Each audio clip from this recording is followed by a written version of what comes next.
दोस्तों, अगर आपके ऊपर होम लोन, कार लोन या कोई दूसरा ईएमआई वाला लोन है, तो आज का वीडियो आपके लिए बहुत महत्वपूर्ण है। आज हम बात करेंगे एक ऐसी छोटी सी फाइनेंशियल स्ट्रैटेजी की जो आपके लोन की अवधि को कम कर सकती है और लंबे समय में आपके लाखों रुपए का इंटरेस्ट बचा सकती है।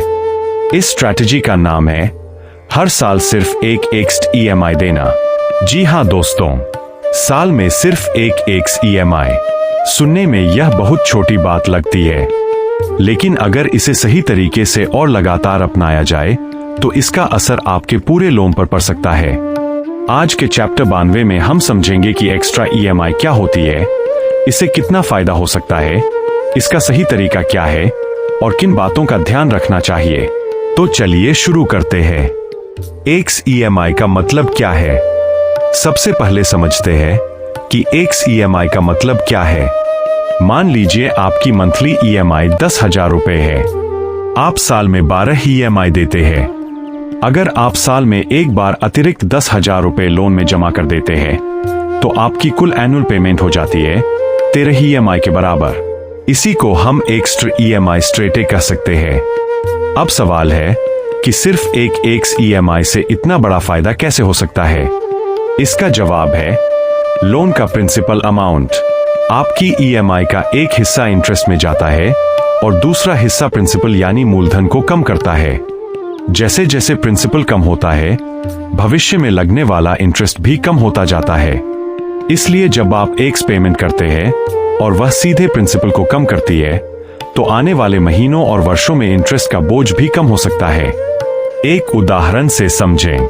मान लीजिए आपने 10 लाख रुपए का लोन लिया है। आपकी ईएमआई 10,000 रुपए है। अगर आप हर साल एक एक्स्ट्रा ईएमआई यानी 10,000 रुपए लोन में अतिरिक्त जमा करते हैं, तो आप हर साल प्रिंसिपल को सामान्य स्केड्यूल से थोड़ा ज्यादा कम कर रहे हैं। इसका फायदा सिर्फ 10,000 रुपए तक सीमित नहीं रहता, क्योंकि उस 10,000 रुपए पर भविष्य में लगने वाला इंटरेस्ट भी बच सकता है।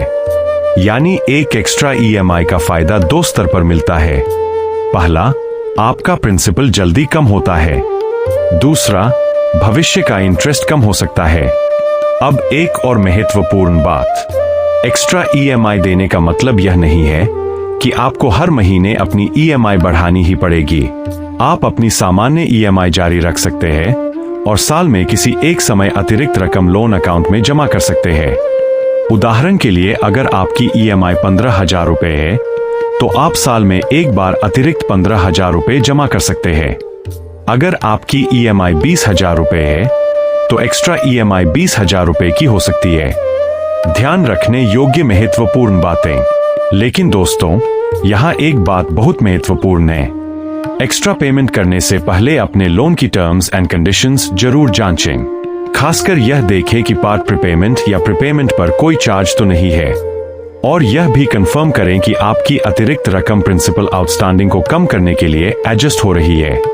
क्योंकि हमारा उद्देश्य सिर्फ पैसा जमा करना नहीं है, हमारा उद्देश्य लोन का प्रिंसिपल जल्दी कम करना है। एक्स्ट्रा ईएमआई कब देनी चाहिए? इसका कोई एक यूनिवर्सल रूल नहीं है। आप अपनी फाइनेंशियल सिचुएशन के अनुसार कोई भी समय चुन सकते हैं, जैसे बोनस मिलने के बाद, सैलरी इंक्रीमेंट के बाद, टैक्स रिफंड मिलने के बाद, एफडी मैच्योरिटी के बाद, या फिर साल में एक निश्चित महीना तय करके। मान लीजिए आपने तय किया कि हर साल जनवरी में एक एक्स्ट्रा ईएमआई देंगे, तो इसे अपनी एनुअल फाइनेंशियल प्लानिंग का हिस्सा बना सकते हैं। सावधानी, एक्स्ट्रा ईएमआई देने के चक्कर में अपने इमरजेंसी फंड को खत्म मत कर दीजिए। अगर आपके पास पर्याप्त इमरजेंसी फंड नहीं है, तो पहले इमरजेंसी फंड बनाना ज्यादा जरूरी हो सकता है। क्योंकि लोन कम करना अच्छी बात है, लेकिन अचानक कोई बड़ी फाइनेंशियल जरूरत आ जाए और आपके पास कैश रिजर्व न हो, तो परेशानी हो सकती है। विभिन्न लोन्स पर एक्स्ट्रा ईएमआई का असर। 1. Home loan. होम लोन आमतौर पर लंबी अवधि का लोन होता है। कई लोग 15, 20 या 25 साल तक ईएमआई भरते हैं। इतने लंबे समय में इंटरेस्ट की कुल रकम काफी बड़ी हो सकती है। इसलिए होम लोन में प्रिंसिपल को जल्दी कम करने की स्ट्रैटेजी लंबे समय में उपयोगी हो सकती है। मान लीजिए किसी व्यक्ति की ईएमआई 30,000 रुपए है। वह हर साल एक एक्स्ट्रा ईएमआई देता है, यानी साल में 30,000 रुपए अतिरिक्त। 10 साल में उसने 3 लाख रुपए अतिरिक्त जमा किए। लेकिन असली फायदा सिर्फ 3 लाख रुपए तक सीमित नहीं होगा, क्योंकि इन अतिरिक्त पेमेंट्स के कारण प्रिंसिपल पहले कम हुआ और उस कम प्रिंसिपल पर आगे का इंटरेस्ट भी कम हो सकता है। यही कंपाउंडिंग इफेक्ट के उलट लोन में इंटरेस्ट सेविंग का प्रभाव पैदा करता है। सवाल, क्या एक्स्ट्रा ईएमआई देने से लोन की ईएमआई कम हो जाएगी? जवाब, जरूरी नहीं। बैंक की पॉलिसी और आपके लोन टर्म्स के अनुसार एडजस्टमेंट अलग हो सकता है। लेकिन अगर आपका उद्देश्य लोन जल्दी खत्म करना है, तो कई मामलों में टेन्योर रिडक्शन पर ध्यान देना ज्यादा उपयोगी हो सकता है। इसलिए एक्स्ट्रा पेमेंट करने के बाद बैंक से यह समझना जरूरी है कि रिवाइज्ड रीपेमेंट शेड्यूल क्या होगा। 2. Car loan. कार लोन की अवधि होम लोन की तुलना में कम होती है, इसलिए एक्स्ट्रा पेमेंट का इम्पैक्ट अलग हो सकता है।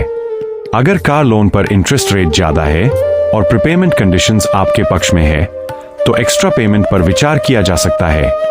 लेकिन यहां भी पहले लोन अग्रीमेंट देखना जरूरी है। 3.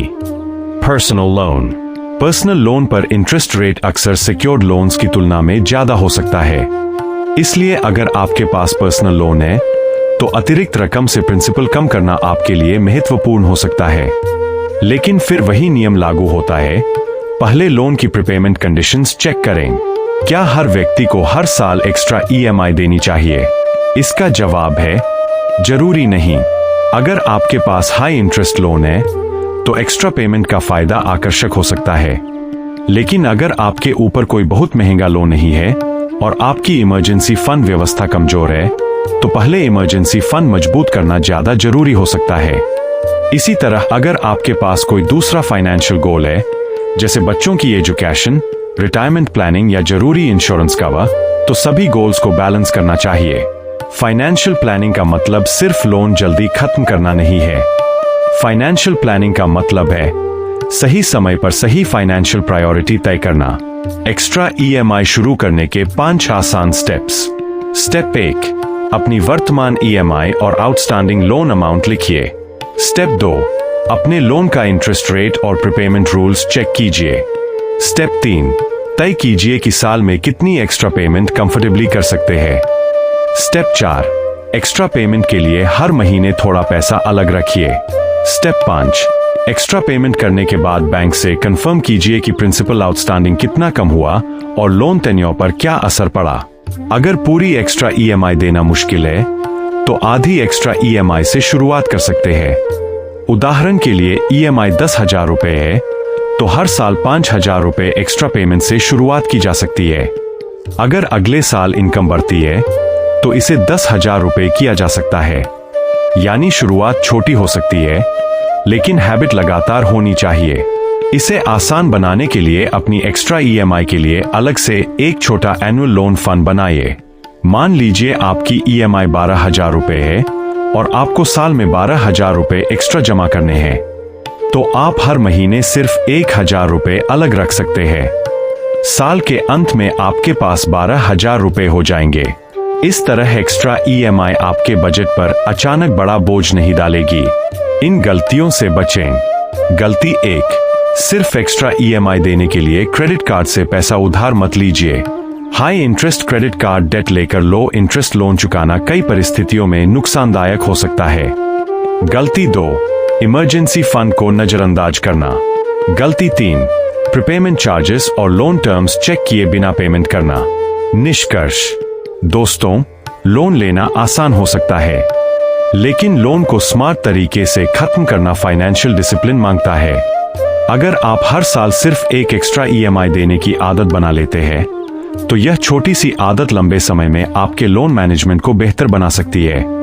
याद रखिए, एक एक्स्ट्रा ईएमआई सिर्फ एक अतिरिक्त पेमेंट नहीं है, यह आपके प्रिंसिपल को जल्दी कम करने की कोशिश है। और प्रिंसिपल जितना जल्दी कम होगा, भविष्य के इंटरेस्ट पर उतना ही संभावित असर पड़ सकता है। इसलिए आज ही अपनी ईएमआई देखिए, अपनी एनुअल इनकम और एक्सपेंसेस देखिए और खुद से एक सवाल पूछिए, क्या मैं हर साल कम से कम एक एक्स्ट्रा ईएमआई दे सकता हूं? अगर जवाब हां है, तो इस हैबिट को अपनी एनुअल फाइनेंशियल प्लानिंग में शामिल कीजिए। और अगर अभी पूरी एक्स्ट्रा ईएमआई संभव नहीं है तो छोटी रकम से शुरुआत कीजिए, क्योंकि फाइनेंशियल फ्रीडम एक दिन में नहीं मिलती। यह छोटी छोटी फाइनेंशियल हैबिट्स से बनती है।